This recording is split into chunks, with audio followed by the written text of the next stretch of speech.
English, I can still always translate quickly for the speakers who don't speak German. So onto the presentations of the speakers we have tonight. And we'll start with Jamila Schäfer, who is the Vice Chair of Alliance 90, the Greens, so the German Greens, and the European and International Secretary of the Executive Committee in Berlin. Unfortunately, she has to leave us at 6:30 for another panel discussion on Zoom, I guess. So we'll try to ask her the questions at the beginning. We also have Jana, Puglierin, who's the Head of Office and Senior Policy Fellow at the European Council on Foreign Relations in Berlin, which is a think tank that we work closely with and is very focused on Europe, but also on foreign policy. I can't see her, but maybe, I think she's here. It's always the issue. Here she is. Hello. Hi, Jana. Thank you. Then we have Robinah Nanyunja, and I hope I pronounced that right. She is the Vice President of the African Greens Federation and member of the Ecological Party of Uganda in Kampala. So it's amazing to also have you with us tonight. I'm not sure what time it is in Uganda, but we'll have that perspective as well. That is not a Eurocentric one, which is very nice because being in Brussels, that's what I'm used to most of the time. And finally, we have with us Ruhee Neog. I hope that was also right. Unfortunately, her camera doesn't work, but she is with us and listening. And she is the director of the Institute for Peace and Conflict Studies in New Delhi. So thanks for being with us tonight as well. I already mentioned the housekeeping rules. It's supposed to be an interactive round, so please don't hesitate to ask a question. After all, it's your manifesto you're discussing. And we hope to give you the kind of external input before you start with the amendments tomorrow and all the real party work, nitty-gritty work. Shortly on the outline, we have until 7 p.m. So we'll start with inputs from each speaker, and then we'll have a little discussion on what they said before we open up the floor to everyone. And we'll start straight away, because I've been talking too much already, with Jamila, who is with the Greens, and maybe you can explain us a little bit what the German Greens wanted to formulate on foreign and European policy in this manifesto. And maybe if you can update us a little bit on the programs and what were maybe the contentious points and where you really felt that you have a good program in which policy areas. So Jamila, the floor is yours. Thank you so much, Sophie, and thank you so much to everyone to discuss this important issue of our international politic values this evening. And also thank you to everyone who already was involved in the previous discussions about this program. I think lots of your perspective are already mentioned.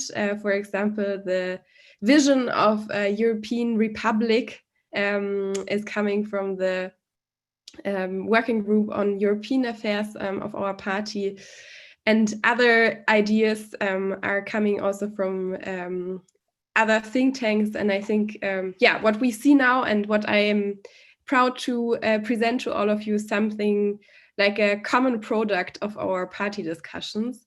And yeah, I will guide you quickly through the main ideas, and then we can discuss the points that are, yeah, interesting or you want to hear more about. So yeah, what do we do with the program? We are building our policy on values, and we are defining that values on the one hand. On the other hand, we clearly orientate our politics facing the challenges that we have right now. So also our universalist global policy approach, which we make clear in this program, and views on the world and humanity as a whole, is also coming from these two ideas, from the values, but also from facing the real challenges that we want to work on.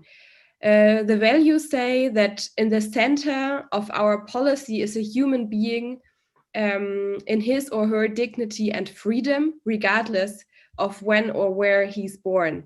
So this shows in the values already our universalist approach in the program from a value-based argumentation.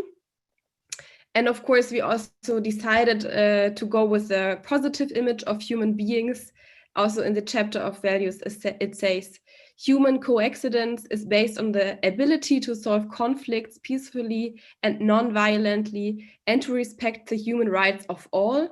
So we rely on the means of politics that correspond to the spirit of cooperation and global responsibility.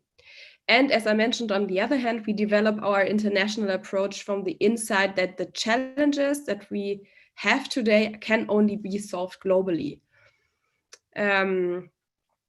So in the first sentence of the international chapter in the program, it says, the major political challenges of our times can only be solved globally. Sustainable politics requires forward-looking action in international cooperation. Yeah, and now, of course, it's interesting which challenges we define, we want to act with this program. And therefore, I have to say, and Sophie already mentioned it, of course, this is not an election program. So we do not have a real analysis of the current situation because we wanted to make it more universal and also giving it a bigger time scale. So we tried to stay very abstract, and the abstract challenges that we describe in the program are, for example, the climate crisis, of course, the equitable distribution of resources, and also to create social and legal conditions for sustainable peace and human freedom of development. So, of course, the human rights and sustainable development goals are somehow the benchmark of our politics that we describe in the program. And of course, one main motive that we describe is also crisis prevention.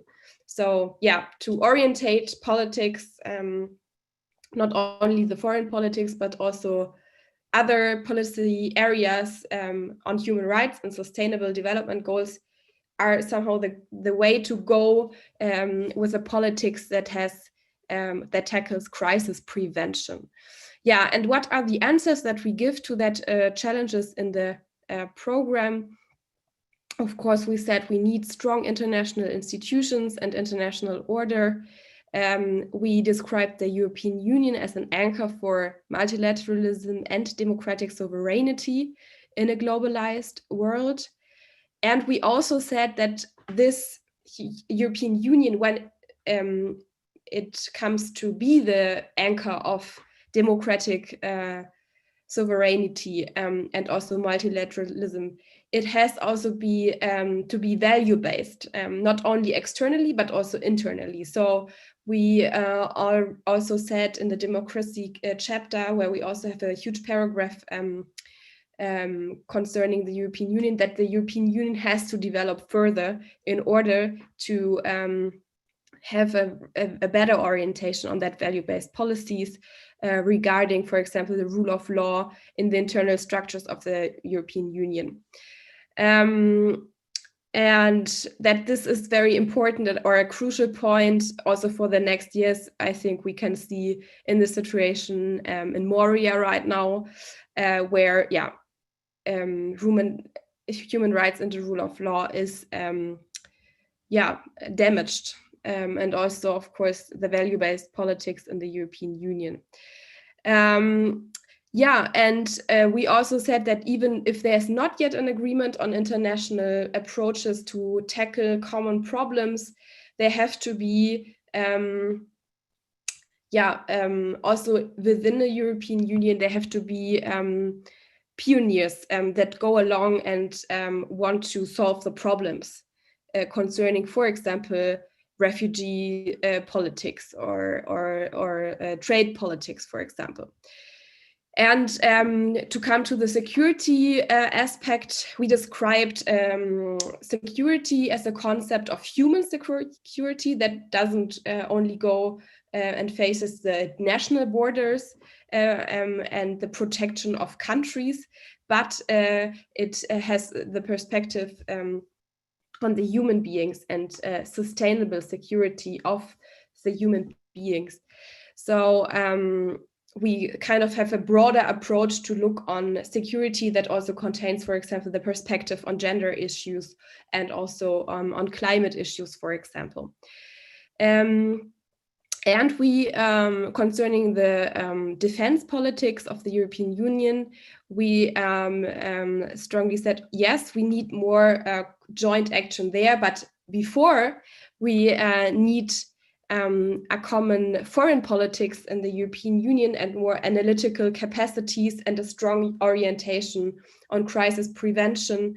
And from this, or this could be the base to work more closely on security and defense politics, but this has to come first. And we also said we need more coordination among the European Union states, for example, to make also disarmament initiatives more possible within the NATO, for example, because this is the only legitimation that we see in this alliance.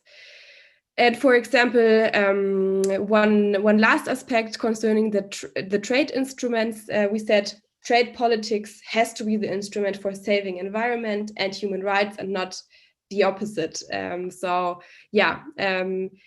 It's also something that we strongly described in our economical chapter, that we said, okay, our wealth has to be defined different from going from a very sustainable perspective. And maybe for this is enough for a first overview about all of our points that we mentioned in the international chapter. And I'm happy to hear your question and also your remarks towards this. Thank you. Thanks, Jamila. Before I go on to Jana, I have one question for you already. Looking at the chapter, I think you very nicely explained how it's values-based, that you really want to put forward the sustainability aspects, the universalist aspect of human rights, for instance.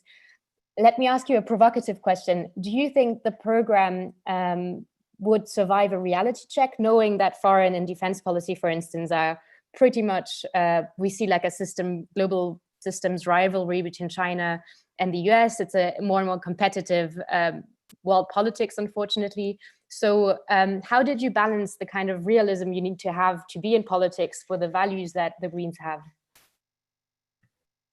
Yeah, my answer would be definitely yes, but of course it's not like a program written for the next 4 years, which I already mentioned that we, for example, do not have a current analysis of the trade war going on towards China and the US. Of course, we said, how do we want to normatively define our way to go with trade politics, for example, and also to create a system and a global system where we can balance the interest, but also the questions, challenges according to social rights or the sustainability question on climate issues. But it's not like giving answers for the next 4 years. This is what we are going to do in our election program. So I think, yes, it does give us a very important perspective and way to go. It's like defining a direction that our closer steps are having to follow in order to be also realistic. But of course, these smaller steps will be defined in another program. So of course, it has to go together, but I'm very optimistic that we can do that. And I think that also really realistic steps are needed or need a long perspective in order to be substantial and also value-based. And I think that this is also something which is needed according to the challenge that we are facing. Thank you. I think you're very right to say that in foreign and European politics, you'd rather need a long-term strategy because it's slow. On to you, Jana. So just one thing, I realized that Robinah unfortunately has issues joining us, so we'll have 3 speakers. So more time to discuss with us. It's very unfortunate. We'll see whether she'll be able to join, but for now we're 3 speakers. On to you, Jana. you're an expert on the EU and also on foreign policy. So I would be interested in getting your take on the program. What was your first impression of it?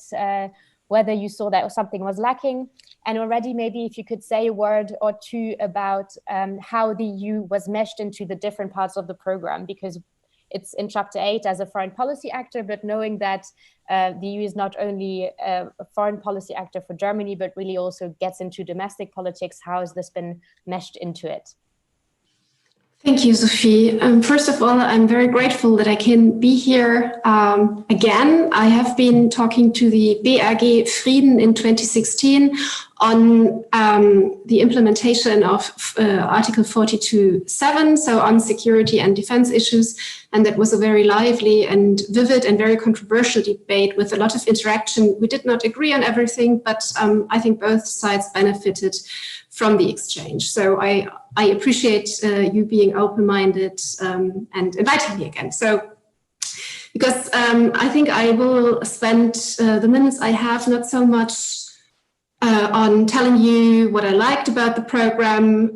In general, I can say that I think it's very comprehensive and detailed, that I like a lot, that I think it's very thought through. But I think I'm not here to flatter you or to be kind of charming, but to be kind of to make you a bit uncomfortable and to bug you. So I see my role here as a foreign and security policy expert, and that's the perspective I am taking, and that's why I'll concentrate on these issues, because I think that's where I'm most qualified to say something. So I have 5 points, and they are either about things that I think are missing or not well thought through, or where I don't agree, or where I think that your thinking is not sustainable, or kind of, because this is going to be supposed to be a long-term a kind of document looking at not only 4 years, but a long-term perspective. And I think that you are avoiding to deal with some uncomfortable questions. So, and I say that also actually in light of the possible participation of the Green Party in the next German government, because I think that you will encounter some of the questions that I'm raising anyway. So my first point is that I like very much what I read in the program about the need for more strategic sovereignty and about kind of making the EU a more capable international actor, and about Weltpolitikfähigkeit in several issues in the digital sphere and technology. But I think you write a lot, or you write something about strategic sovereignty, and you write a lot about multilateralism, but never about the tension between the two, and you don't really address this. And I think there is a tension, because we will see increasingly the need for more European sovereignty because of the global trends, because of what China does, what the United States do, because of decoupling and deglobalization, but also because I think in the COVID crisis, we have seen a lot of consequences of our asymmetric interdependence. And I give you an example on health. So we have seen in the COVID crisis that the EU, the Europeans are terribly dependent on China when it comes to vaccines, when it comes to medical equipment, and that we are, as Europeans, unable to produce some of the medicines that we need on our own. So politicians started a lot, and I think rightly so, to talk about European health sovereignty, to bring back supply chains, to diversify, and to bring production back to Europe and to make Europe more autonomous in a way and is more self-sustainable. And I think this is all right and fair. And you see this trend not only, I think, in health security, but also in other areas when it comes to technology and kind of creating European champions. So you see a huge push for the EU becoming more independent and self-sustainable in a globalized world. And that, I think, is fair and right, because only a strong European Union can also be an advocate for multilateralism. But at the same time, there is also a tension. So, for example, when we talk about bringing back supply chains to Europe, that is in sharp contrast to the European Union's goal of defending an open world trading system. And also kind of if we make sure that we can produce the masks for ourselves, how can we make sure that we also produce them for the global south, and that we don't do either or, but that we do both and that we balance it. On multilateralism more broadly, I think you are not taking enough into account how much this system is currently broken and dysfunctional, and how much the current institutions are not working. So I think there is a huge opportunity for the European Union when it comes to multilateralism. But I think it cannot stop by kind of defending the existing system and the institutions. And maybe we need to think a bit outside the box, and think more about maybe formats like the Alliance for Multilateralism, like new formats outside the existing institutions, flexible formats where we work with like-minded partners. And so I think this maybe needs to be considered further, the tension, but also the future of multilateralism as such and how to reform it. So my second point is on Weltpolitikfähigkeit. I think there is no English translation, or some people tried that on Twitter, but I forgot how they translated it. So the ability of Europeans to shape their environment, shape the world. And so I read in the program a strong call for a united European foreign policy, and a strong European voice. And you identify kind of the problem that most of the time in the past, not all Europeans agree. And we have a problem there because we run into the inability to come up with, for example, now a decision on how to sanction Belarus or Lukashenko, so that individual member states can block the EU and can prevent the EU for kind of issuing statements or doing something. So your cure in your program is mostly a QMV, qualified majority voting, and you don't go much further than this, and I think you should be realistic. I mean, it's nice to call for qualified majority voting on a European level, but to be honest, I think it won't happen anytime soon, because, I mean, in order to get to qualified majority voting in foreign policy, every member state needs to agree that this is a good idea. And if they agreed, I think we wouldn't have a problem with foreign policy in the first place. So there is a huge obstacle still to overcome in Brussels. So I think it won't happen soon. It's kind of, it's now the go-to argument and everybody makes it, and it's nice to do this, but I think it cannot be the silver bullet. And even if member states would decide on qualified majority voting, the scenarios or the occasions where that would apply are very limited, and most of the time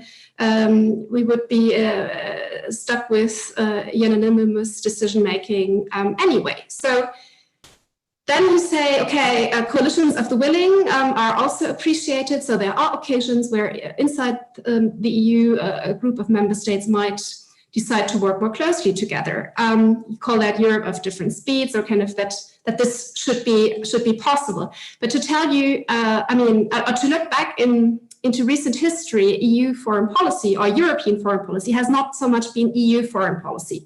So the most successful initiatives have been outside the EU framework, coalitions of the willing, but outside the EU framework, like the Normandy format, like the beginning of the E3+3, like the formerly a couple of years ago, very successful, and then unfortunately stalled dialogue between Serbia and Kosovo. So I think you are neglecting a kind of trend here, or you're not addressing it, and I think you need to position yourself, because the reality is that in order for the Europeans to become more capable, you will need to work in coalitions of the willing, but these coalitions of the willing are most likely to cooperate together outside the EU framework also, because the member states will want to work with the UK, and the UK is not willing to kind of engage in any way in an EU framework so far. So the question, I think, or the question that is really kind of future-oriented is also how to make coalitions of the willing work and in a way that they don't undermine the cohesion of the European Union. Because, as I said, the Normandy format or the beginning of the E3+3, it has been also a very successful model to have these coalitions and then to bring them back into an EU framework or to have an EU official taking part in these initiatives like the 3 Cs initiative or any of those. So I think the creative thinking should be how can we make this work, that kind of the EU is not falling apart as an institution and that cohesion is guaranteed. And I think that should go beyond qualified majority voting.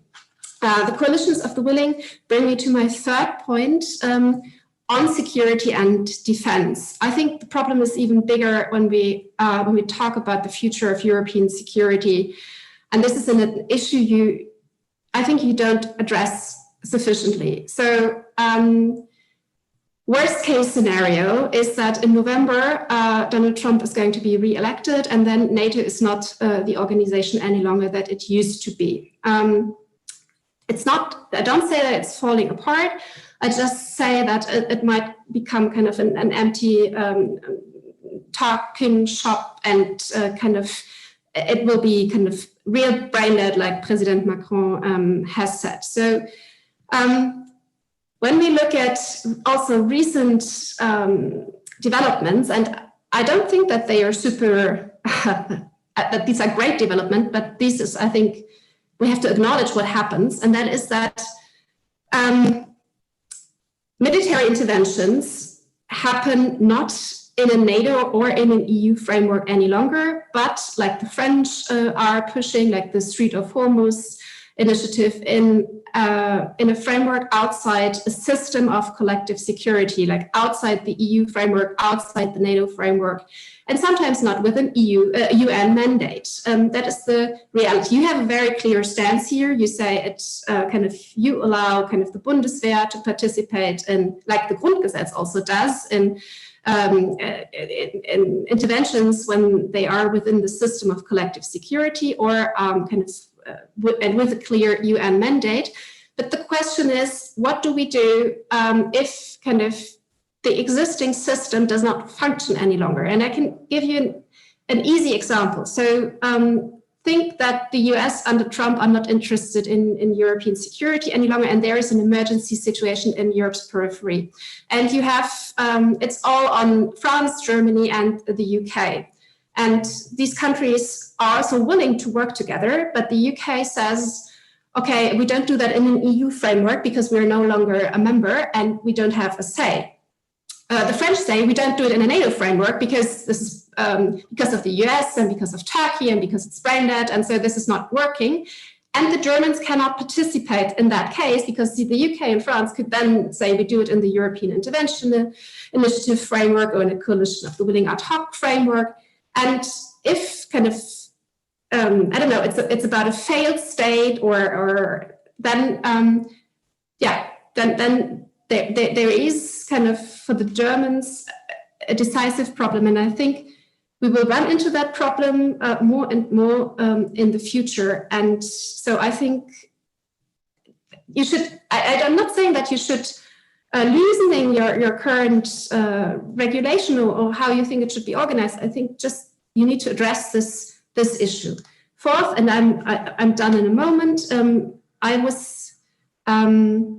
I think that, I mean, you say disarmament and arms control is the way to go, and I would agree, but you don't acknowledge also here recent developments, the end of the INF treaty, the paradigm shift in the US and Russia kind of nuclear doctrine, the possibility of tactical nuclear weapons being used actually in Europe, and the great fear that the Central and Eastern Europeans are having here, and the huge pressure that is on Germany right now from the Central and Eastern Europeans not to give up, for example, nuclear sharing. You don't mention nuclear sharing, but I think here I would have loved to see a clear position on nuclear sharing, because I think here you should,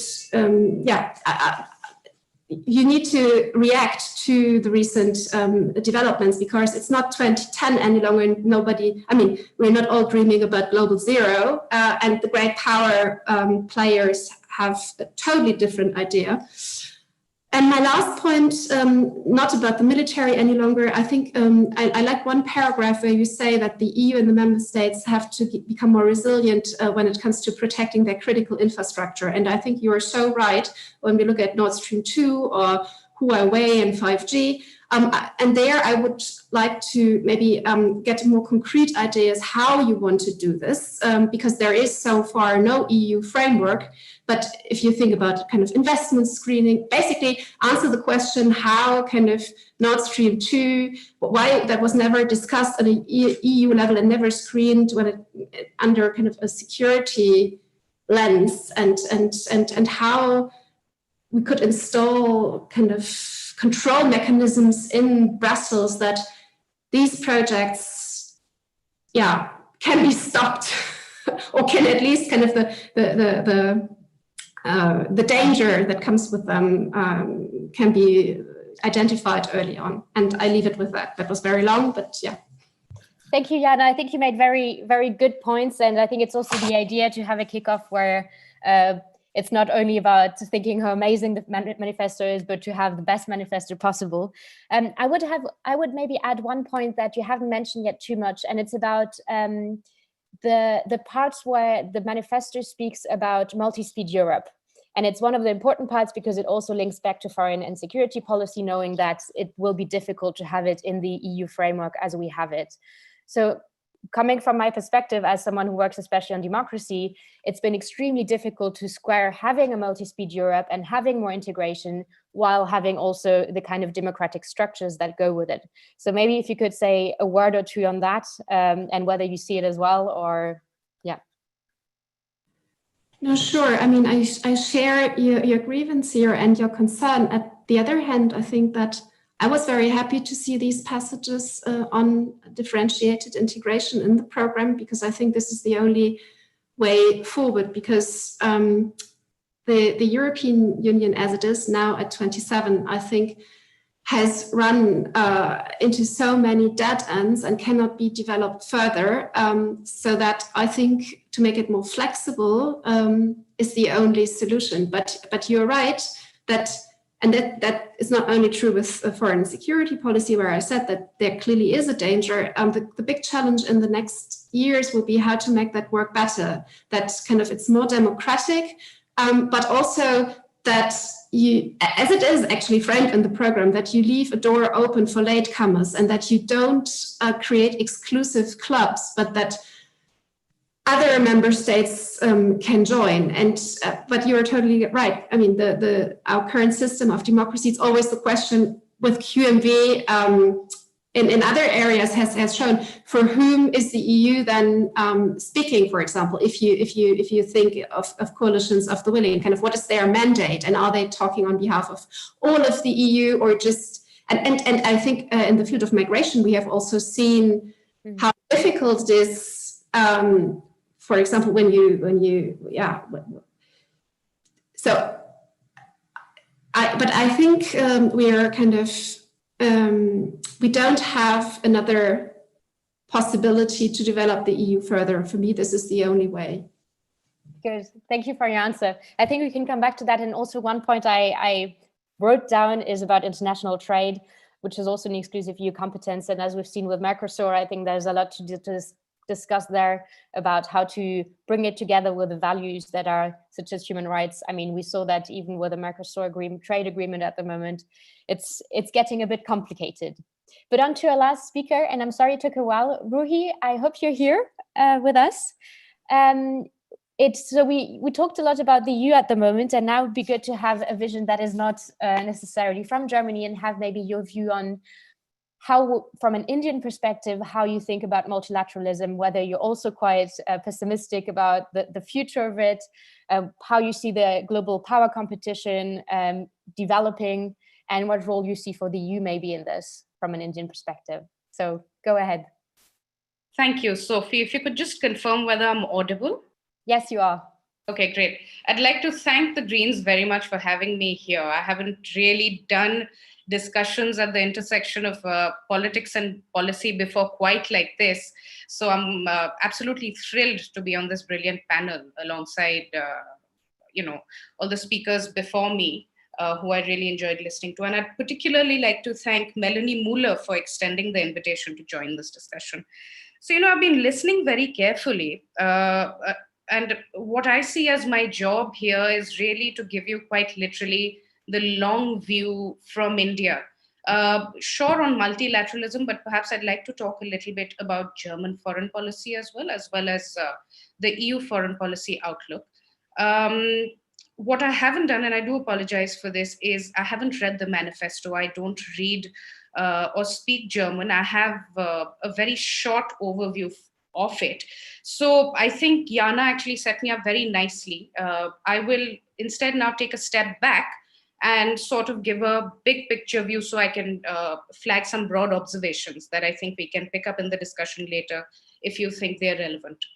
In terms of the structure, I would like to make two broad points. Is, my reading from my perch in New Delhi of what I think is a very interesting development, which is, the significance that India and the concept of the Indo-Pacific have taken on within German foreign policy, of course, and India itself within the EU foreign policy approach. And why this has happened in such a short span of time, going from being quite marginal to foreign policy conversations here, to taking on quite a bit more of a prominent role. And this, by the way, reflects in New Delhi as well, which is that the EU has been for a long time peripheral to foreign policy conversations in India. And that seems to be changing quite fundamentally now. And you'll see that even reflected in the kind of projects that think tanks are doing, not to say anything of discussions at the track one policy level.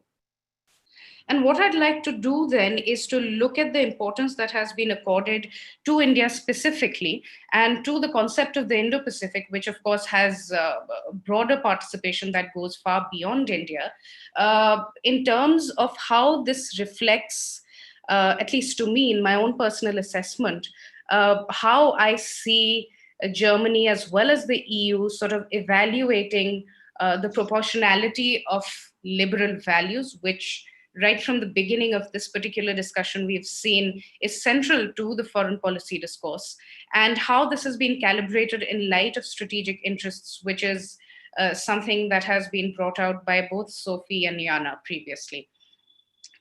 So really then what I will say again from my personal view as an Indian security and foreign policy analyst is to look at these essential tensions in the context of the subjects that I study. Now, with reference to the first part, which is the significance that India has gained and the Indo-Pacific, I will cite an anecdotal example because this will just help me wrap up my point quite quickly, which is, last year I was at the Munich Security Conference, and there it was very interesting to me that simultaneously, while the conference was taking place, there were hostilities on the India-Pakistan border that threatened to escalate militarily to a higher level. But this was absolutely part of no conversation at the MSC. Now, why I find the MSC a relevant example is because of the kind of representation that it sees. So while, it may not be a useful indicator in terms of obvious policy takeaways, it is very useful to understand what the wider sort of European high-level policy sentiment is towards certain issues.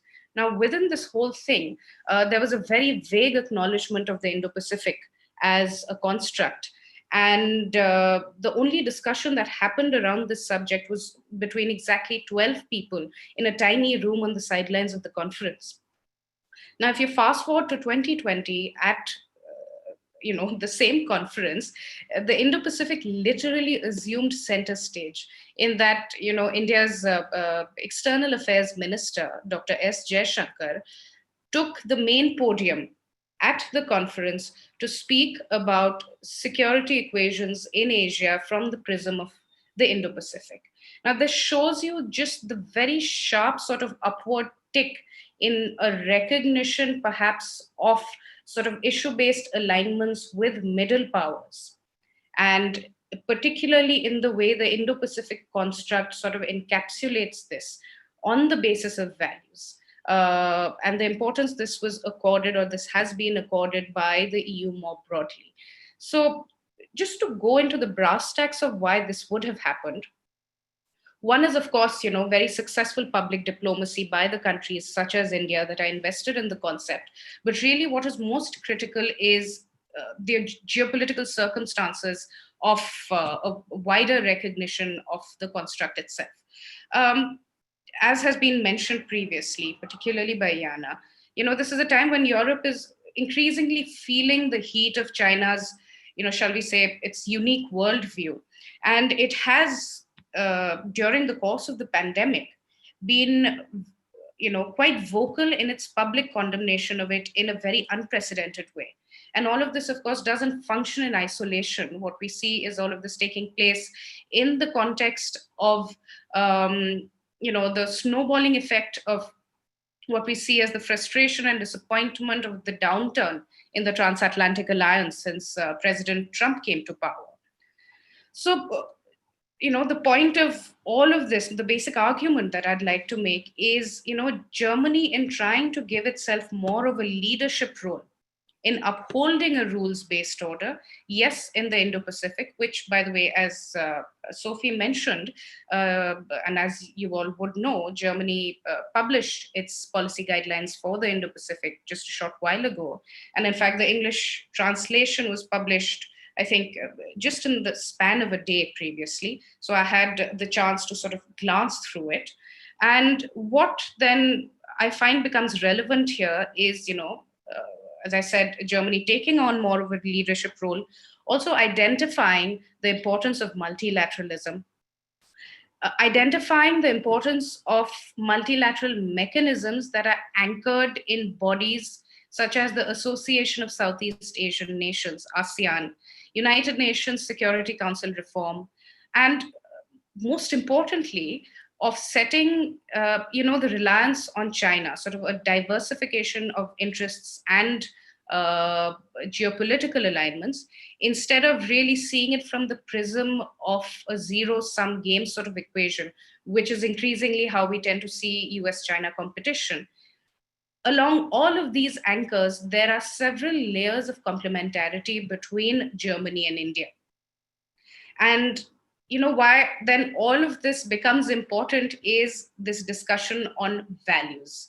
So why I find the emphasis on values extremely interesting is, for Germany, for India, for the EU, the values framework of the values-based discourse is absolutely critical and central to foreign policy. Still, I find there are privately actors within Germany, actors within the EU who are increasingly uncomfortable with what they see as the erosion of democratic values in, the countries that it is aligned with.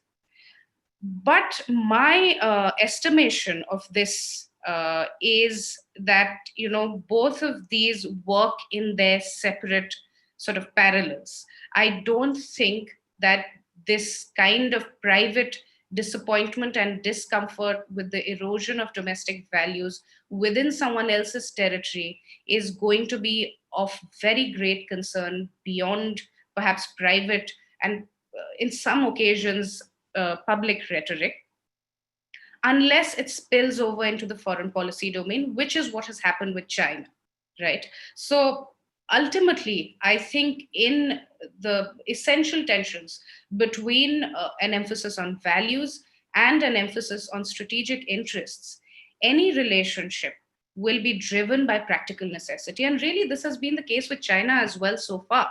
So, all the countries that identify as upholders of the international liberal order, right up until very recently, but they really had nothing to say publicly about the repression of Uyghurs in China until this particular Chinese brand of foreign policy began showing up abroad.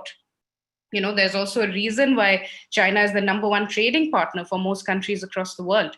So I think what all of this then boils down to is that there will be closer cooperation between India and Germany, India and the EU, and perhaps a more sort of intensified identification of the Indo-Pacific as an alternative worldview in which values are emphasized. And values, of course, is a very interesting concept within international relations because all of them are extremely hard to define. You may say democracy, you may say, inclusivity, universalism, you may say human rights. But ultimately, what becomes important and how you define these and how you manipulate them is what is interesting for me as an observer to see, because closer cooperation has already been identified as priority areas by India, by Germany, and by the EU. And I don't know, I'm not completely clear on the situation in Germany, but in India, as it happens, with changes in government, you don't really see massive changes in what are the foundational pillars of foreign policy. So unless these foundational pillars of foreign policy change, I will say that we can only anticipate closer cooperation with middle powers on a values narrative, even if there is an erosion of democratic values at home, which would ultimately mean that practical necessity and strategic interests are ultimately going to trump the values framework in substance, while countries continue to sort of underline values in principle and in rhetoric. I know that this is a very depressing picture, and I'm sorry to be the bearer of this kind of, these sort of observations, but that I would say is largely the view in India.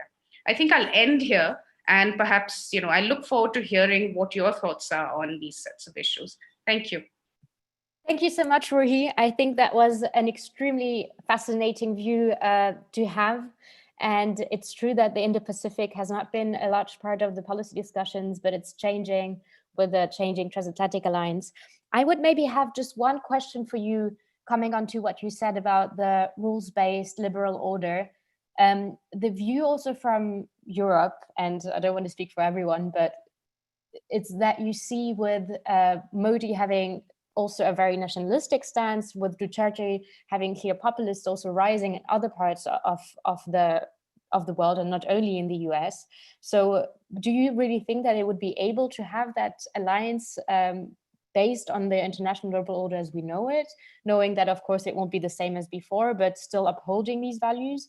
Or how do you see the domestic developments also in that region more generally?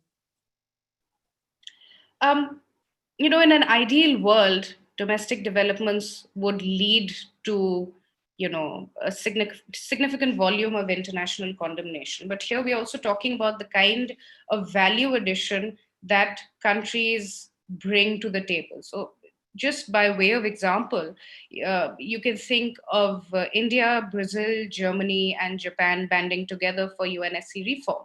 And you see just how disparate this group of countries are in terms of the emphasis they put on values and the sort of things that are underway at home.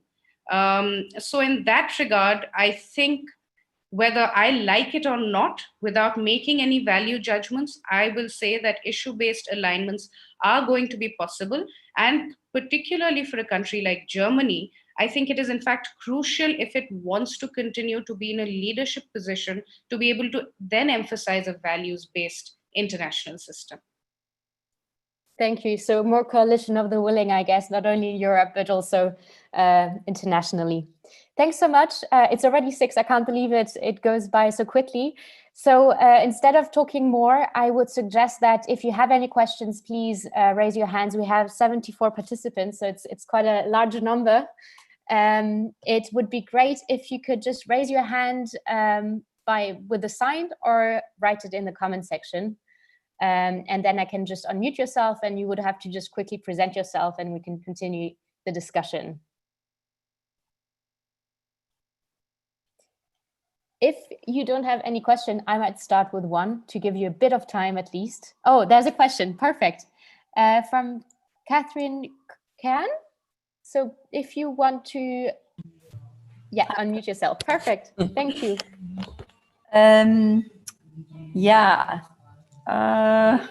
Forgotten the name of the lady. Extremely interesting. Thank you very much. The lady from India, I would like to ask her a question concerning Great Britain. Yes, at the moment, we read it in the papers all the time, what Boris Johnson is doing. He's breaking international law in the meantime. I have the impression he thinks he has some aces in his pocket which he can pull out. And one of them, I think, is the Commonwealth connections. And I wondered what the situation is between India and Great Britain is at the moment. What do they think about the Brexit? Where are they going? In which direction? Are they going more towards the EU, or are they siding up more with Great Britain and Boris Johnson's strategy? That would be very interesting to hear what the general situation, the general atmosphere is at the moment with India. Thank you. Thank you very much for your question. And we have a second question. So if Calvi, I don't know your second name, if you want to speak up, I don't know if you can. No, in that case, it's also for you, Ruhee, so I'll just add it. So how big do you see the risk of an atomic war in the region? So I guess the Indo-Pacific region, as you're also a nuclear specialist. And we haven't talked about it because I guess in Germany, the topic is a little bit off the table, but maybe it shouldn't be because the danger is still there. Thank you. Thank you for those very interesting questions. With regard to Brexit and with regard to India's position on Brexit, I mean, I can't speak for the policy establishment, but I can tell you that it has been followed closely since it began as a political issue. And India has traditionally, in its foreign policy approach, the principle of non-alignment has been very central to the foreign policy discourse. So effectively, it is about maintaining its own strategic autonomy in making independent decisions, in determining what kind of relationship it wants with which particular country. So I don't see either way this impacting its relationship with either Great Britain or the European Union. Since you brought up Great Britain, I will say that just to tie back to my remarks earlier, with regard to the Indo-Pacific, another interesting development, of course, is that the Foreign and Commonwealth Office has also designated a new department and reshaped what was earlier, if I'm not mistaken, the Asia-Pacific Department into the Indo-Pacific Department. So really, I suppose, a coalition of the forced willing. With regard to the second question from Carl, about the risk of a nuclear war in the Southern Asian region. This is a difficult one because it's extremely speculative. Of course, you know that India, Pakistan, and China have nuclear weapons, but also there is extraordinary restraint in the employment of these weapons. For India particularly, nuclear weapons are seen as political weapons, which means of course, not to use them in any circumstance. And by that, I mean not be the first to use them in any circumstance. If Pakistan decides to lob a weapon at India, then India will retaliate.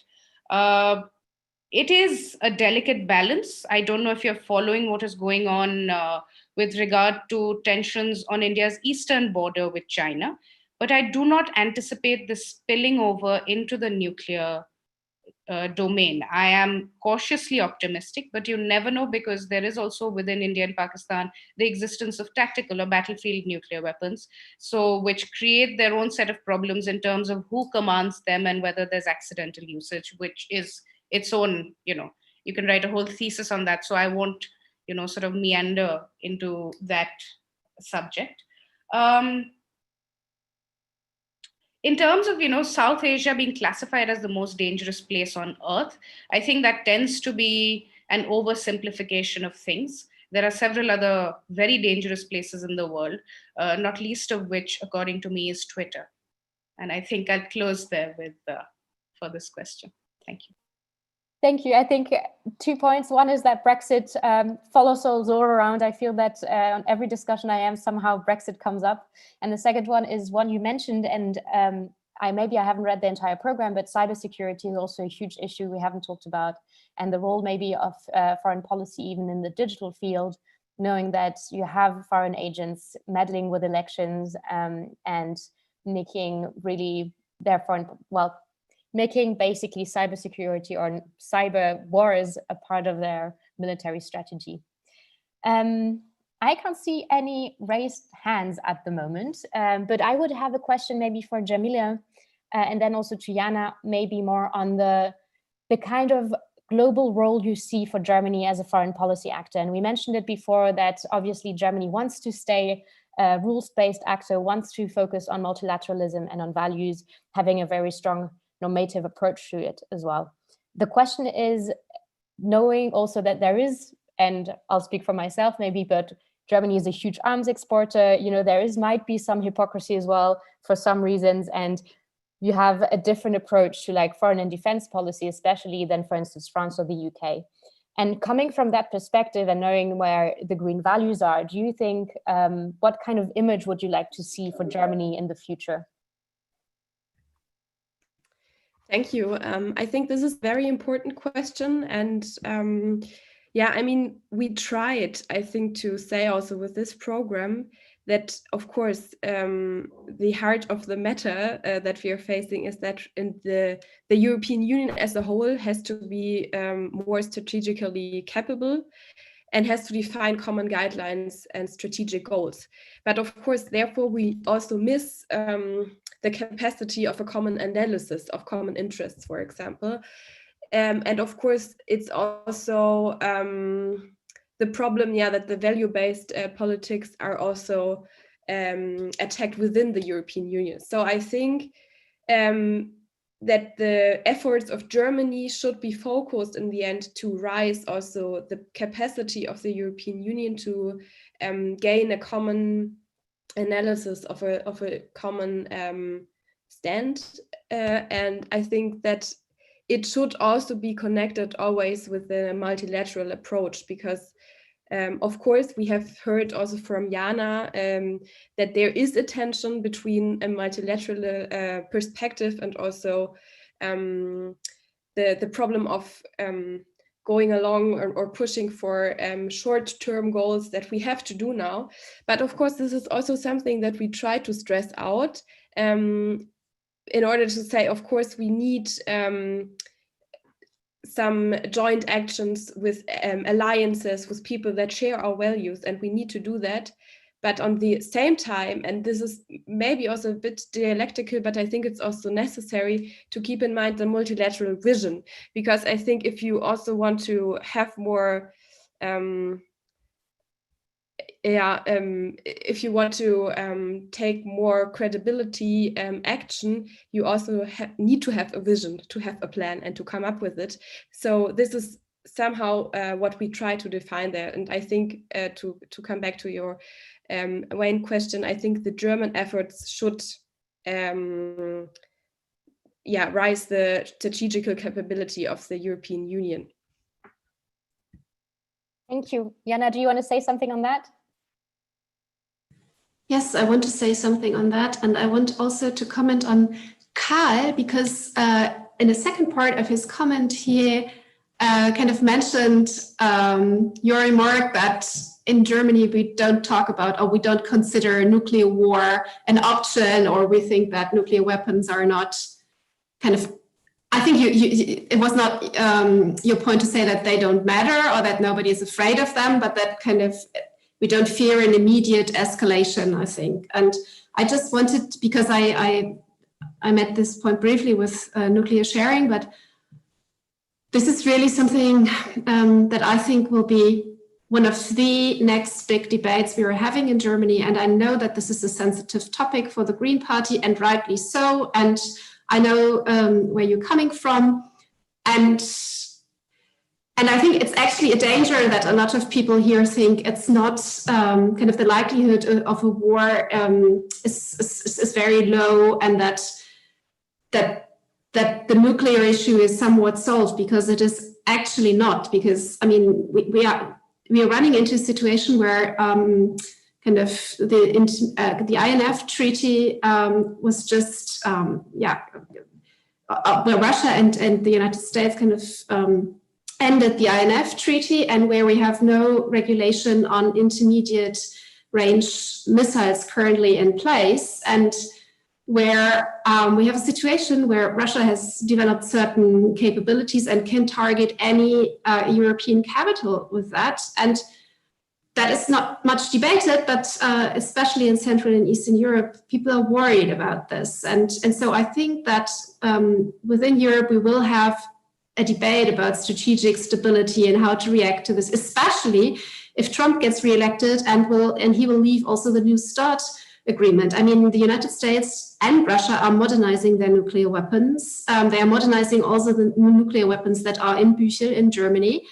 And they talk about the possibility of kind of to use these weapons. And so that's all horrible, but I think the answer cannot be to go back to 2010 and to talk about nuclear free zones and global zero. I think that can be a long-term goal, but I think in the short term, we are running into a situation that will be very highly debated also within Europe, where kind of the German position or the German Green position, for example, to end or to leave nuclear sharing is not shared by the majority of people eastwards, kind of bordering Russia. So I want to tell you what to put in your agenda, but just in your debates about it and just reflect. I mean, it can also be if kind of Donald Trump gets elected and there is even more insecurity about American security guarantees for Europe. I mean, you have seen how the Poles have been eager to keep the Americans in. And so we will have then a debate about, I don't know, the French nuclear weapons, the British nuclear weapons. So I think that is going to be actually a very urgent topic that we have to address pretty soon. But just as a footnote. So on Germany's role, I see Germany as the spider in the web in Europe. I think it's the country that needs to keep Europe together. That is its traditional role, north, south, east, west. And what I think actually that Germany has been muddling through quite well for the past years and has not really have a European policy, something that it was just, I mean, it benefited from the situation. It wasn't really hurt by the many crises. So I would love Germany to see as a stronger advocate for a European interest. For example, when it comes to such debates as about Nord Stream 2, that was never a European project. That was always a purely German project, which our European allies hated, or most of them hated.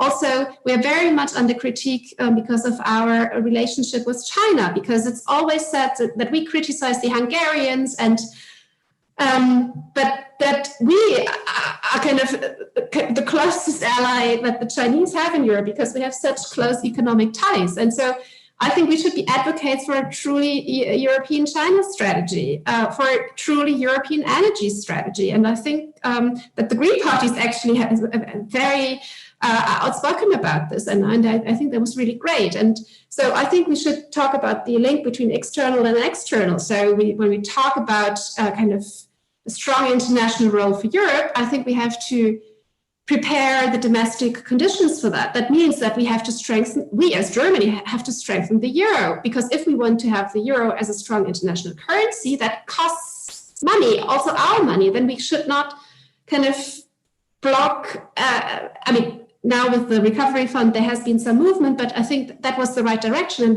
that was for the first time that I saw German politicians also saying it's in our interest that these countries are stable. So there I would like to see more of Germany. And also when it comes to security guarantees for Central and Eastern Europe, because I think that there will be this pivot to Asia from the United States, regardless of who wins. And there is this need of Central and Eastern Europe to have some reassurance because they feel threatened. And I think that could be increasingly also a German role. Thank you, Jana. Also, thanks for clarifying. That's what I meant with the nuclear power, that it's obviously not as important as it was during the Cold War. And I saw there's a second comment as well on cyber wars and the influence in elections. And I think that's also really interesting and could be a topic because it shows how domestic politics are now not seen separate from foreign policy, but that they get together. There's lots of questions in the comment section, so I will ask you to unmute yourself, and I will start with Karl Christian Heinze. So if you want to speak up, please go ahead. Yes, good evening. This is Christian speaking. This is a question to Ruhee and Jana.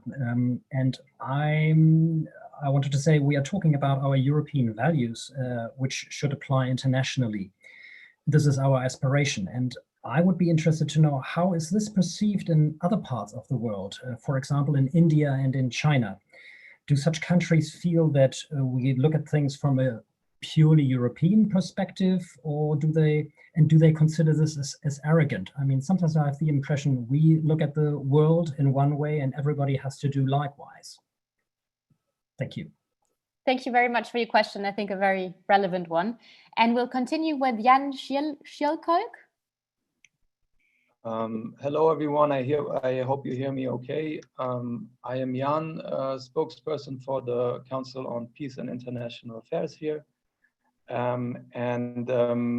have a question basically to Jana, going back to something you said all the way in the beginning almost. This inherent tension between multilateralism and strategic autonomy, as you put it, struck me as quite an interesting concept or concept to think about. Leaving aside the fact that I think they're unequally well defined for us, or well definable as Greens, multilateralism being way easier than this concept of strategic autonomy. And then stemming from that, basically the question, do they necessarily have to be in tension? I mean, we've had plenty of, let's say, situations recently, if you think of, for instance, the Iraq invasion, where an ally basically expected of us to be less multilateralist in a sense that we would define it, i.e. adhering to international law and norms, etc. So for us, it was actually the more autonomous thing also to stay out, was at the same time the more multilateralist thing. So I was wondering if you could maybe expand on that concept and that tension a bit more, and maybe also for the others to weigh in. Thank you. Thanks very much. And I'll take one last question. And Friederike, I have you on my list, but John, go ahead. This is a question that's not directly connected to the Greens basic program, but it's a question to Jana.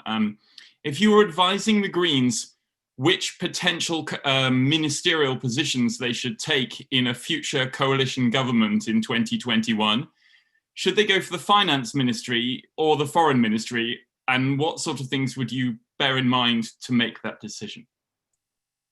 That's not very much on the manifesto, indeed, when we talk about ministerial positions. It's content first, I thought, but let's go ahead with it. So we have a question about European values, about the tension between multilateralism and strategic autonomy, and about ministerial posts. Ruhee, do you want to start?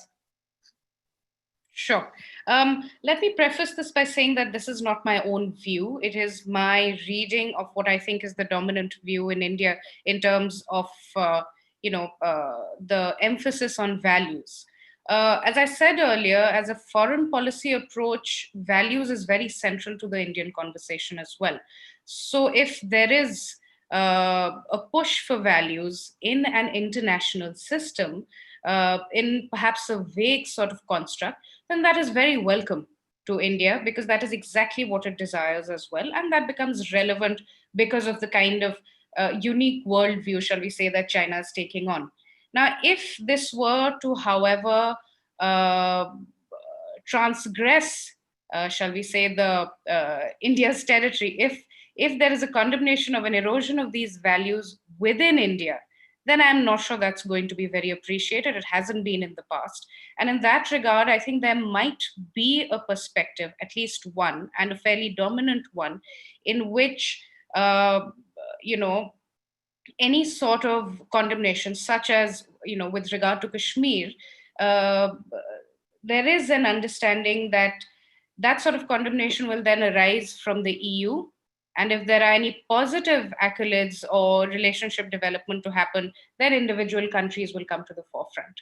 So essentially, individual countries, member states, effectively, hiding behind the EU if it needs to criticize India, of which, in any case, let's be honest, there hasn't been too many instances, and it is not looked on favorably by India.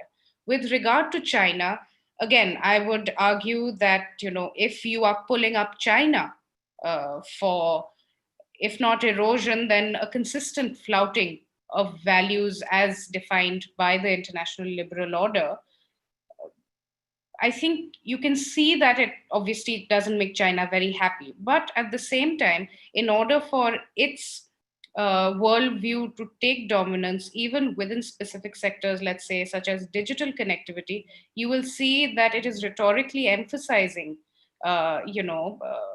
free and open, rules-based, etc., within its narrative, so that it gets greater traction and is a better sell to an international audience. So I think it's a very interesting interplay between what is acceptable and what is not, and how every country is willing to use it to operationalize its own foreign policy vision. Thank you. Jana? Thank you. I think the question on European values was basically answered, but there is a fair amount of critique that kind of we, the West, always emphasize the European values, or that we don't talk about the European values, but we talk about the liberal international order, which has been entirely kind of a Western order, or dominated by Western powers, by the United States and the Europeans. And some people have the impression that the problem is not that that kind of we want to make our values kind of universal, but that we don't talk enough about our other interests. So we talk always about our values and kind of that we want to bring peace and democracy to the world, but that we don't say that this liberal international order was also very much in our favor when it comes to market access, when it comes to the international institutions, kind of who dominated them, who decided kind of which way to go. So the whole system was very Western oriented, and it was not entirely about values. It was very much about profit and about kind of who is the shaper here and who kind of needs to be, or who is getting shaped. So I think that is a fair criticism, and that's why I think we should really be careful. I mean, I think it's right to talk about our values, but I think we should be clear that that sometimes I think we hide behind. That's not an accusation against the Greens, but I think that has been a problem in the past, that we have talked about values, but in reality it was about market access or stuff like that. On strategic, I said sovereignty because that's what you used in your program, and that's what I personally like much better than autonomy, because I think in this world, no country can be really autonomous in kind of thinking about it as independent, as really self-sustainable.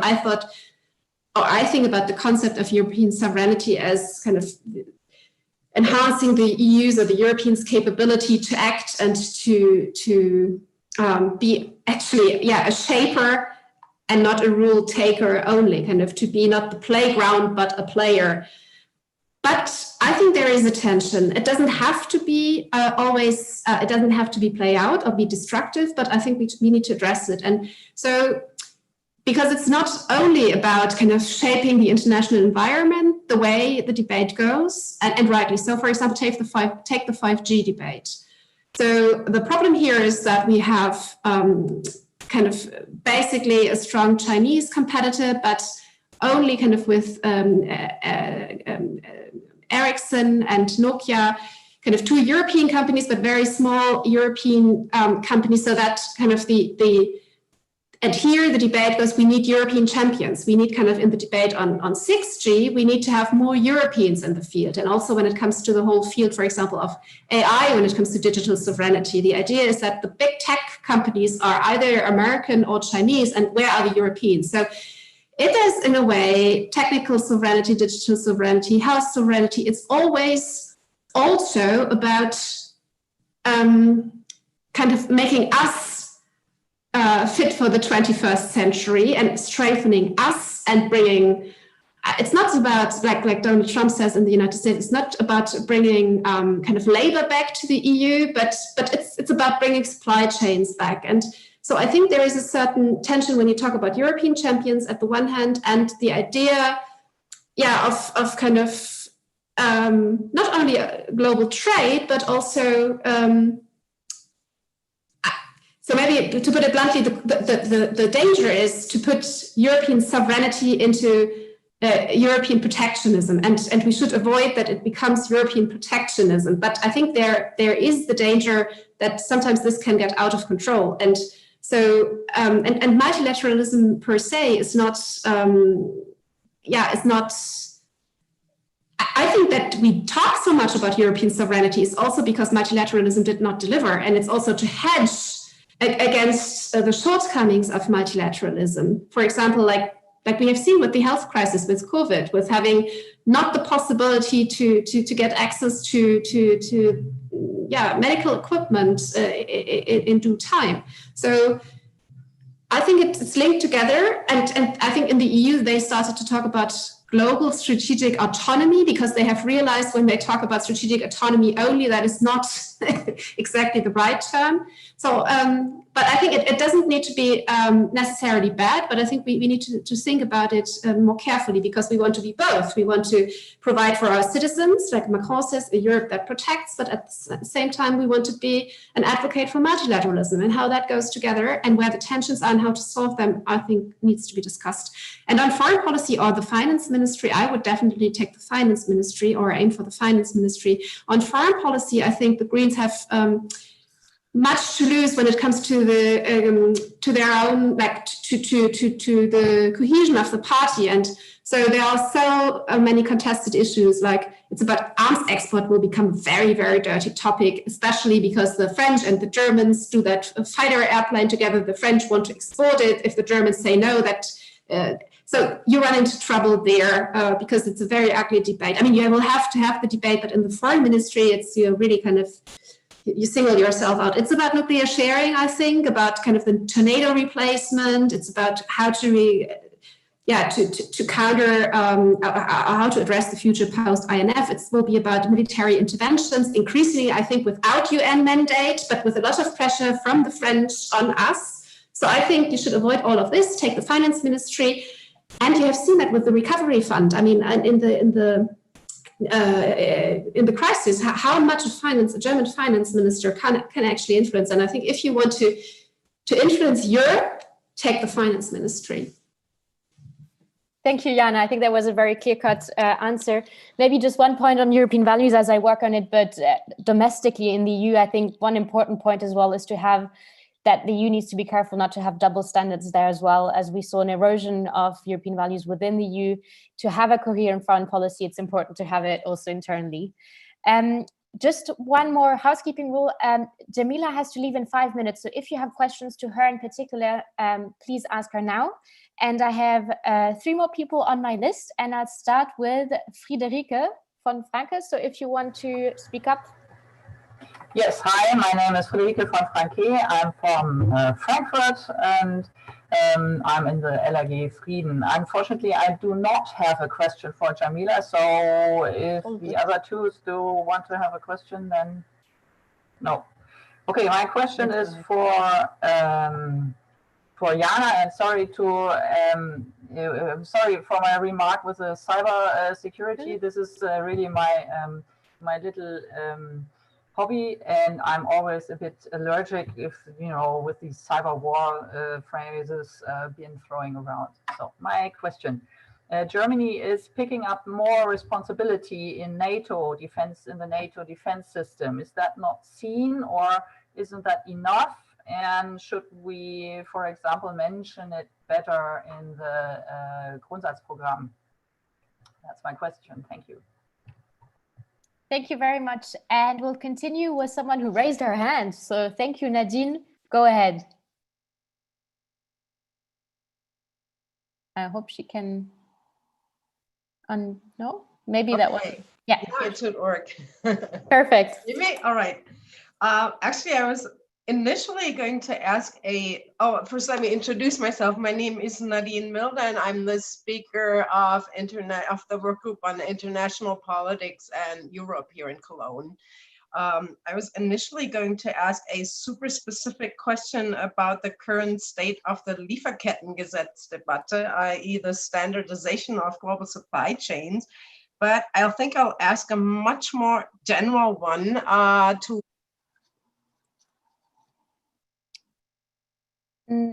I can't hear her anymore. I'm not sure. Nadine? Sorry, Nadine, we can't hear you. Am I the only one who can't hear her? Or no? Okay. Nadine? I think someone muted you, or there was a technical issue, so if you could repeat your question. No. We'll come back to you. I'll give the floor to Baptiste Aguilar, and then you can come back, okay? So if Baptiste Aguilar wants to speak up, that would be great. Okay, yes. Yes, so hello to everyone. Hear me now? Yes, now it works. We'll come back to you. Okay, so I begin now. Okay. Yeah. Yeah, hello to everyone. I'm the speaker of the working group for Europe for Berlin and Brandenburg.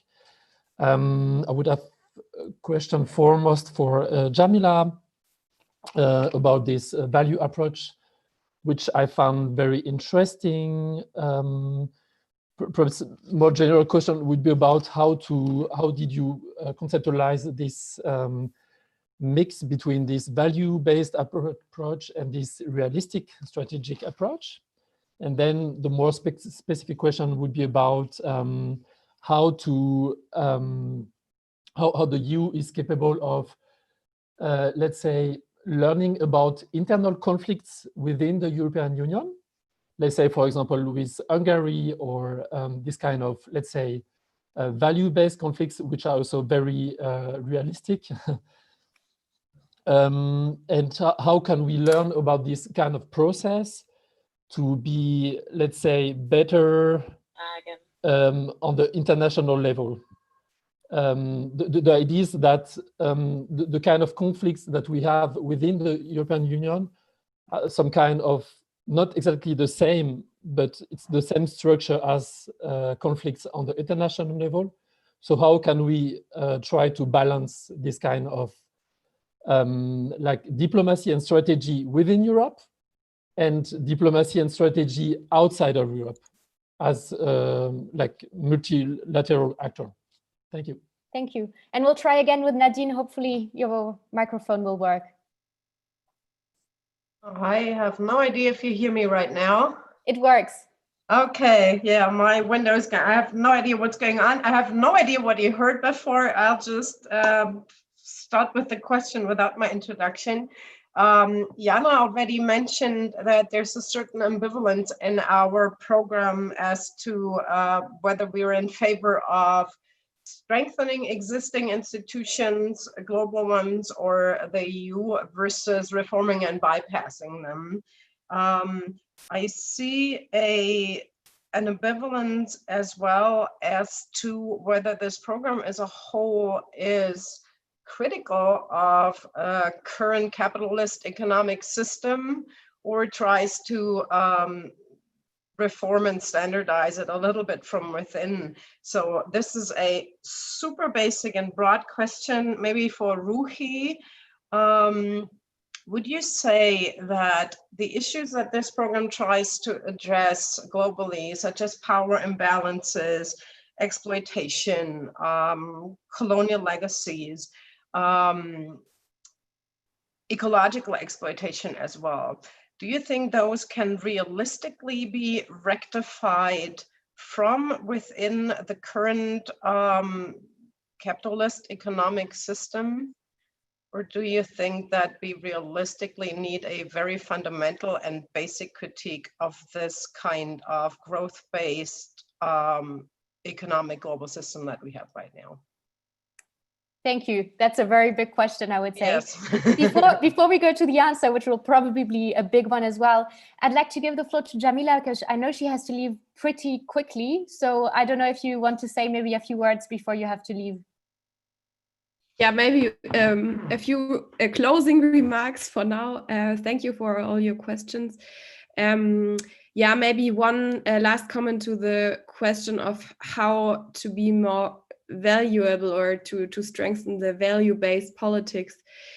I think, therefore, of course, the European market is crucial. I think the leverage is not used yet for pushing for human rights and ecological values, social values in the first place. Jana already mentioned that even Germany has played a very bad role in concerning the trade politics and the behavior towards China, that German German politics concerning economical question was more following the question, what is good for the BDI and not what is good for Europe, for example. And I think that is something that has to be changed, which we also see concerning the Nord Stream 2 agreement, where we have also a very clear point of view as a Green Party. And I think that also to push for reciprocity concerning the trade war, for example, but also arm control and the question of how to strengthen human rights and to avoid further crisis. I think we need to use the leverage of the European market more. And we were already very clear in the program to say, okay, we need to make sure that our crucial industries that are critical for the supply also in Europe have to be held in Europe. I think that is also very clear. By saying on the same time that, of course, the worldwide supply has to be stabilized, and we do not want to destabilize it. So this is also something that we say. And to come to Baptiste's question on how to deal with Orban and those people, maybe just two thoughts. I think that one important issue that we will definitely also have in our election program, I guess, how we instill a rule of law mechanism also without relying on unanimity. I mean, this is also something that our European group is currently working on concerning the MFR negotiations. And I really hope that there the leverage is used at the parliament, but also the other governance in the European Union have. And of course, I think it's still not very nice to get there, or it's not like an easy way, but I think that we also have to discuss treaty changes concerning, for example, the enlargement of the Charter of Basic Rights concerning to national rights. And I think those are important questions. And of course, it's somehow a hard way to get there, but I think the most important point is to keep that on the table. And this is why we also tackle those issues, as well as we know that it's a very hard way to go. Thank you. Thanks, Jamila, so much. And I know you have to leave for another panel.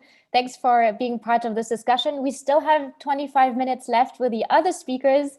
And I know we still have questions. So if you want, I mean, we have this round of questions, then we might have another one. So maybe think of your questions if you still want to ask it. So I'll come back to the questions now. We had three of them. The first one was on the responsibility of Germany within NATO.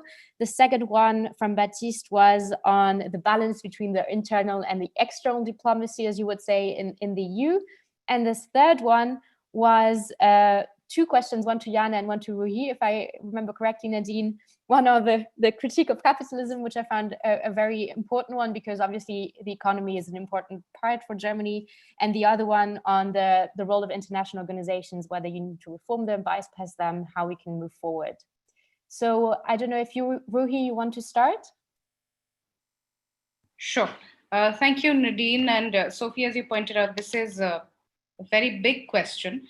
I will turn to the point Jamila made right at the beginning, which is that this isn't really an election manifesto, right? It is long-term perspective planning. So in that regard, I think the emphasis on values is actually, as a foundational basis, quite important.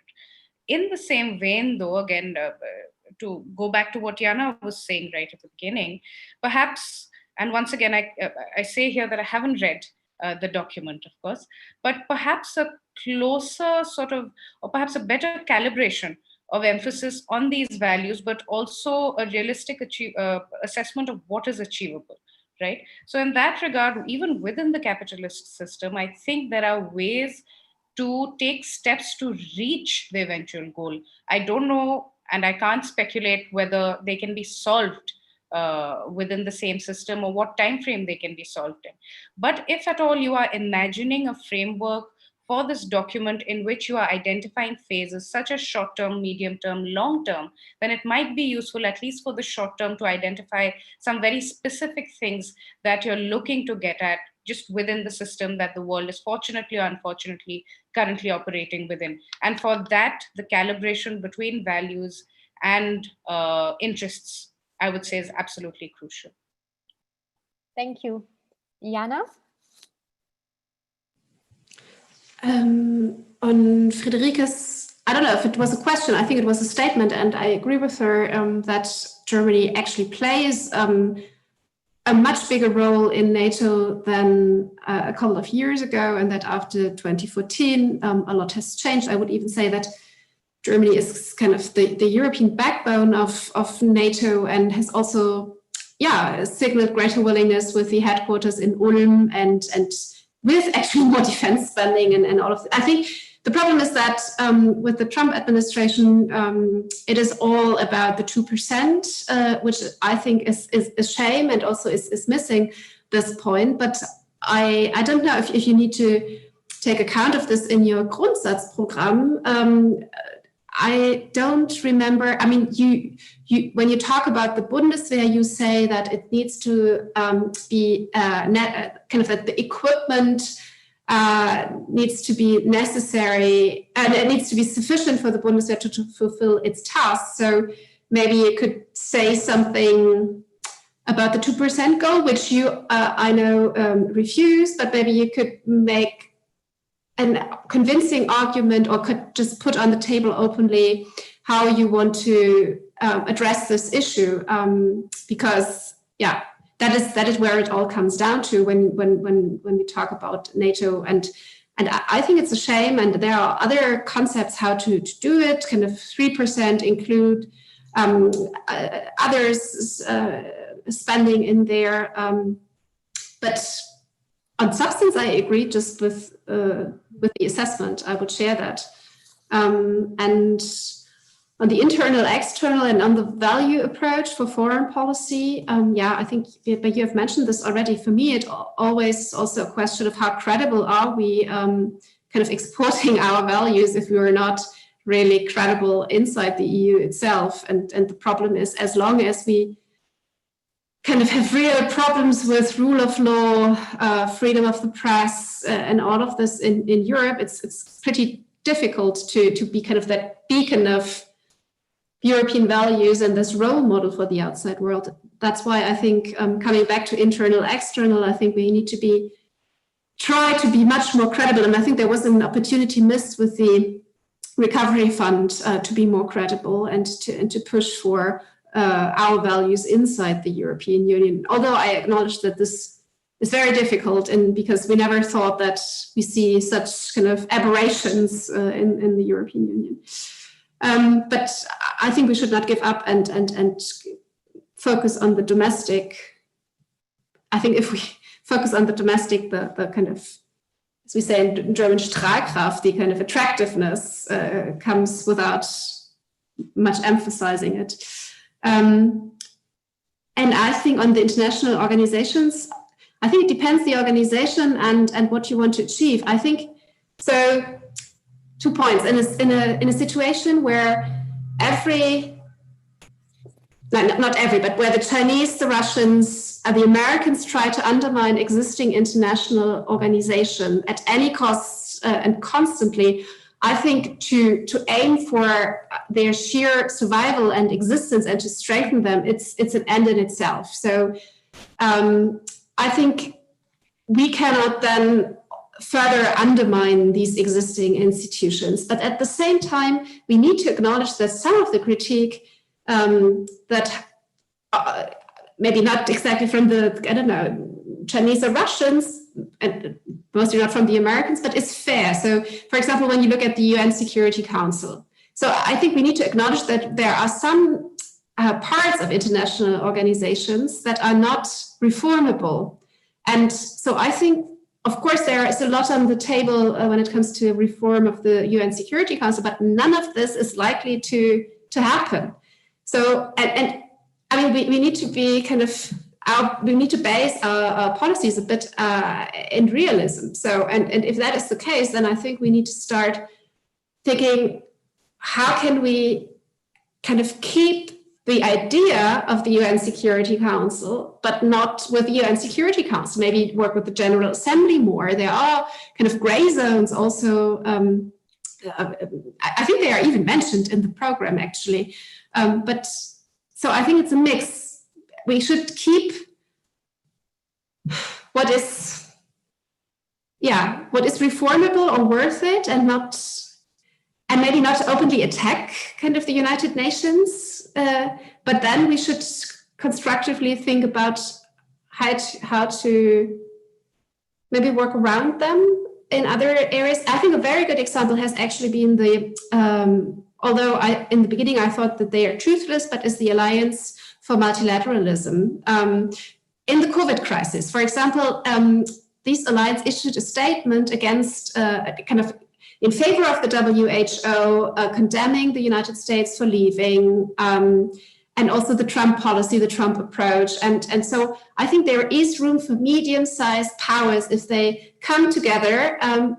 But I think we need to think also in more flexible formats. It needs to be both at the same time. Thank you, Jana. You provided the perfect transition to the next question that is on the WHO from Leonie.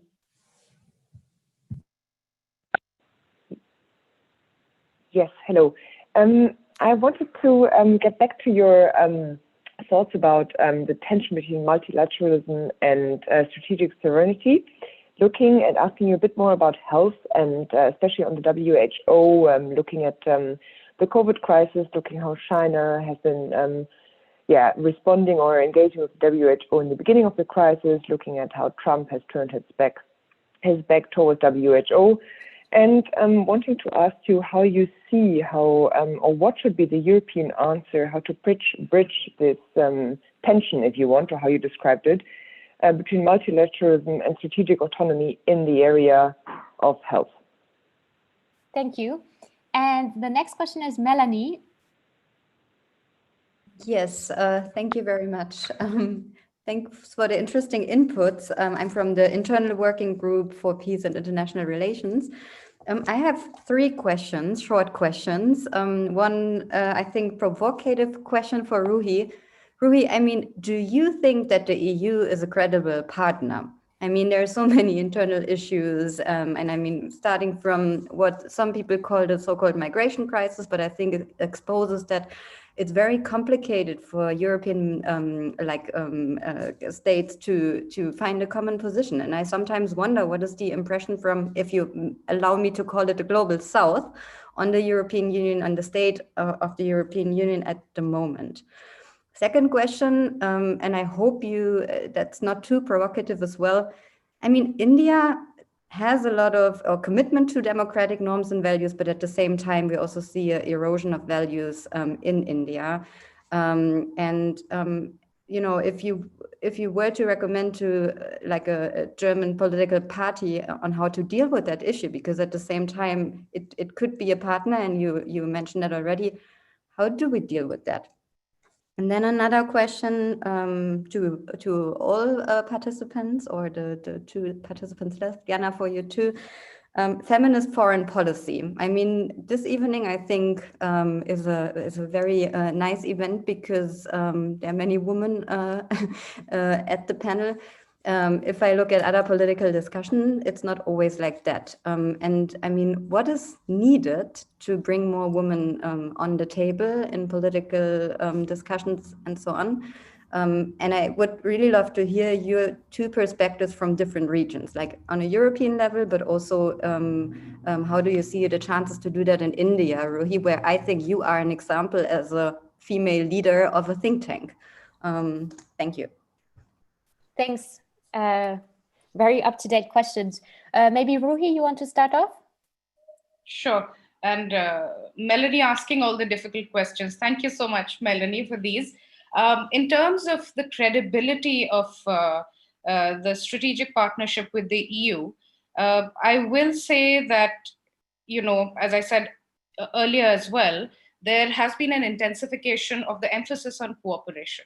So I will say that even if at the policy level, there is an understanding that there is a certain fragmentation within the EU, the value that EU brings to the table just as a block for a partnership in terms of outweighing, the China-led order, I think those set of factors far outweigh any sort of negative view that India might have of the EU and its internal dynamics. So ultimately, I will say that it doesn't really matter, because for the strategic partnership, it is a very relevant and crucial player. In terms of the erosion of values within India, the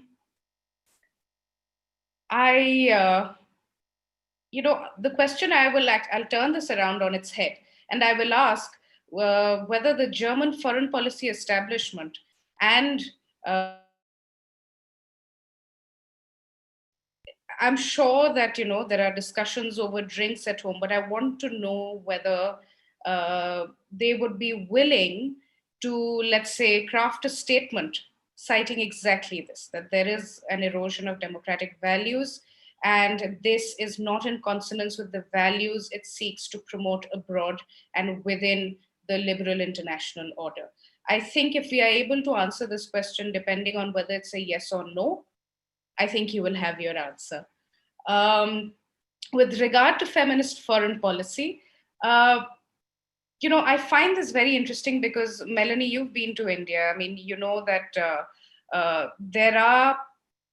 there is intellectual disenfranchisement of different kinds. It is not just on the basis of gender. It is on the basis of class. It is on the basis of caste. It is on the basis of which region in India you might be from.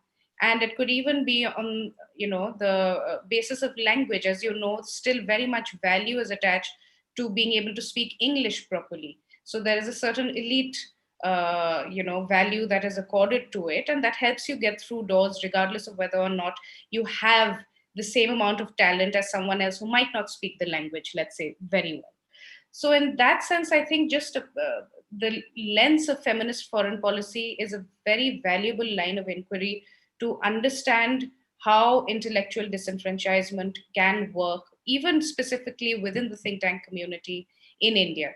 And for that, I think we need to go beyond just, saying there is no question that more women need to be at the table making decisions, particularly relating to security and foreign policy, which, I have sort of seen how men tend to dominate that conversation.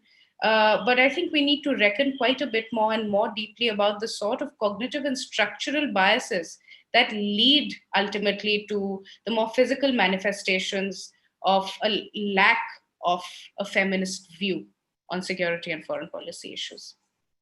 I hope that answers all your questions. Thank you. And Jana, go ahead.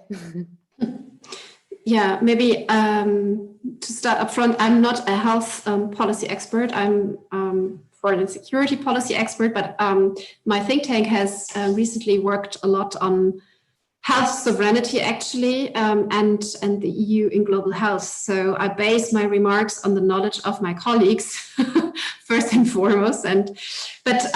So to illustrate a bit on health, where the debate is when it's about European health sovereignty. So people discuss that the EU must improve its early warning system, its supply chain resilience. It must cooperate better when it comes to medical research within the European Union. Data is very often an issue because throughout the European Union, there is not enough data available for research because of data protection. So the European database that Jens Spahn has suggested would contribute to European health sovereignty, and kind of the idea to create common strategic kind of stocks reshoring, supply chains, and all of this. So I think that is what the EU can do, research and development, also when it comes to a vaccine. But I think this is one area, and at the same time, I think the EU is not really using all of its potential when it comes to the EU as a global health advocate. So I think it's right that the EU concentrates on all of this and does this, but at the same time, it should use its power then in multilateral fora, be it the WHO, or kind of as the Germans actually led the debate in the Alliance for Multilateralism and also in other United Nations organizations, kind of be a strong advocate then for global solutions. And for example, I think that the test case will be when it comes to the vaccine. Once the vaccine is available, I mean, the Europeans should make sure that it's available then to the broadest possible kind of number of people, and not only for the Europeans, but then should be an advocate kind of to provide it globally, and also to those countries that maybe cannot pay for it, for example, kind of. And I see the EU as an advocate in global health, where right now, and that goes back to foreign policy problems, the EU very often struggles to speak with one voice because there are infights. And so I think kind of proactively, I think we could work on both pillars, increase European health sovereignty, but also increase the EU's role as a global advocate for kind of for global health security. And that would be my suggestion. And on female foreign policy, that is actually, I have to admit, that's a bit of a weak spot. I have some, like in the think tank world, there is a think tank working only on female foreign policy. And actually, maybe that is strange to you, but the whole concept to me is somewhat, remains somewhat abstract, and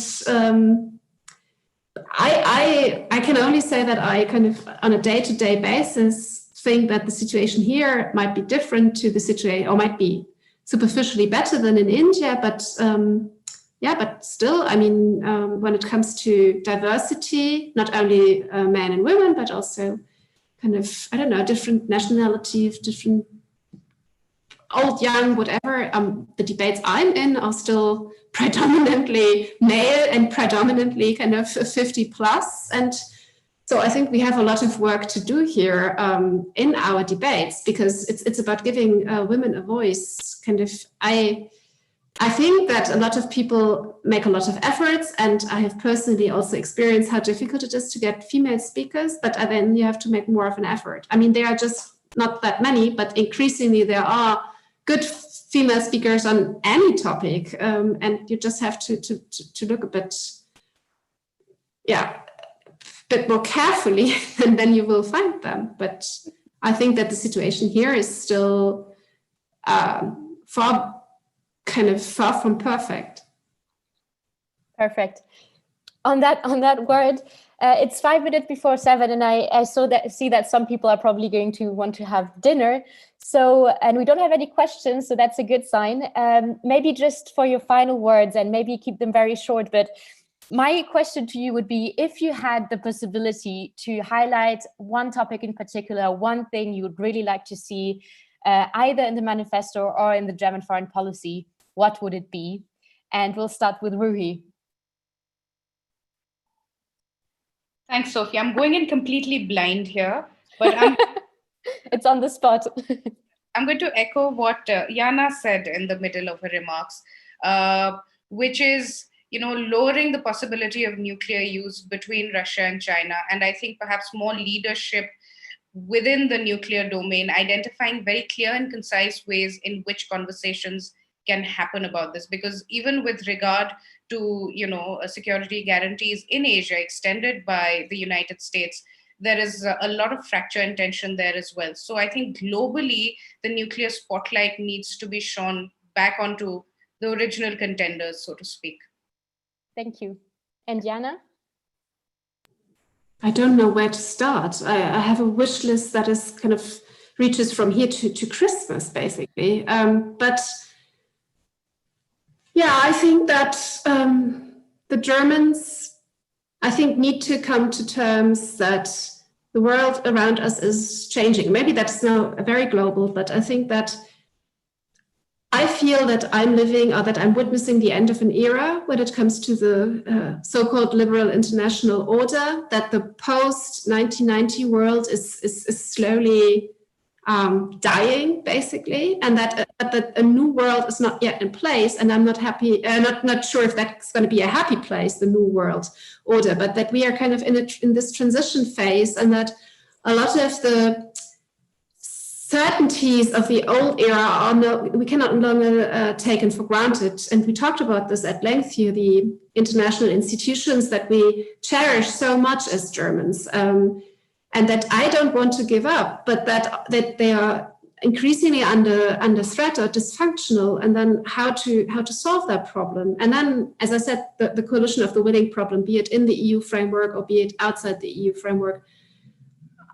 yeah, to find that balance and to find our own voice, because Borrell, as Josep Borrell said, that the Europeans kind of need to learn the language of power to compete in this international environment. And I think to a certain extent this is true, but I'm always wondering what language that is, kind of what our language of power, what kind of, is it French, is it German, is it Polish? So we have to find our specific way how to deal with the new world, where kind of it's not about the law but about power, where it's about transactional politics, and we have our values and we should stick to them, but how to make that fit and how to find a way to survive in this new world without losing our identity. I think this is the biggest challenge, and that we need to talk more about, and I think become very creative in finding solutions.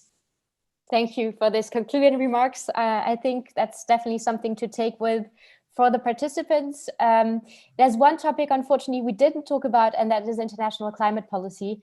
I know, I apologize, and I hope you will speak about it tomorrow, because I'm sure that will also be a topic that will get more and more important as we face the climate crisis. But it's time now to leave you. Thank you so much to Ruhee. Thank you to Jana for your remarks. Thanks to Jamila, who had to leave.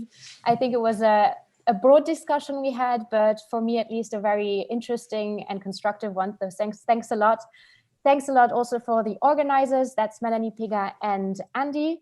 And thanks a lot to the participants who stayed there. I'm very amazed by the number of people who are still in here. Yes, and I really want to thank you. Thank you for this wonderful being a host today, for your moderation. This panel discussion was really joyful. My heart always beats faster when it's international, it's European, when we have different perspectives. And I think we learned a lot about European identity, values, and foreign policy. Tomorrow, 9 o'clock, we're going to continue. So please all be online a little bit before. Or no, I think, sorry, just look at the program, 9 o'clock. And thank you all for being in tonight. And one last question. We would like to make a screenshot of all of us. Please turn on, get online, unless you don't have a shirt on or something, but get online, would do a quick picture of all of us.